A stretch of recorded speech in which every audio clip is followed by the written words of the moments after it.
Now, within the Christian side of this debate on the origin of race, there is strong opposition to the evolutionist side due to the implications that believing in the secular view brings on society. So, from the evolutionist side, Christians argue that you can derive social Darwinism and you can get racism, and you can say that certain people groups are less evolved than yours and closer to monkeys. And a society that holds these beliefs as fundamental, social equality really wouldn't be able to function.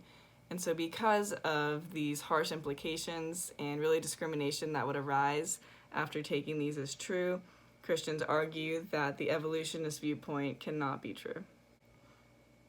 On the other side of the debate, however, evolutionists have their own criticisms on their opposition. And so evolutionists take the scientific data we have today and look at the vast differences in different races and different hereditary traits that are seen today, and they claim that from the amount of mutation that would be required for us to have a common ancestor between Noah and his sons recently, it is infeasible, and it wouldn't really be practical for genes to be able to mutate that fast and that severely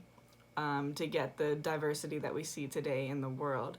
And there is a Christian response to this claim and the criticism on their view, and they would say and make a distinction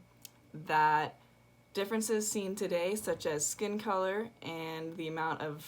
pigment that people have in their skin, is mostly based on the amount of a gene and a trait that someone has, instead of just a completely different trait and mutation. And so from this, we can have a whole scale from albino people to really dark-skinned people, and this is all from different amounts of melanin in your genome pattern. And so from this, the Christian view does not require such intense mutations of the genes, and this allows the Christian view to be more feasible. And whereas evolutionists still claim that the Christian view has no scientific backing to be able to have such diversity today. Overall, this debate on the origin of race is heavily divided between the Christian side and the evolutionist side, and both sides claim to have scientific backing to their beliefs.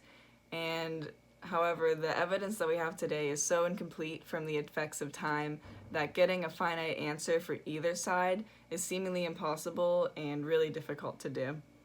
But if this question is ever answered, then there could be meaningful and visible effects on the racial discrimination that we see throughout the world today.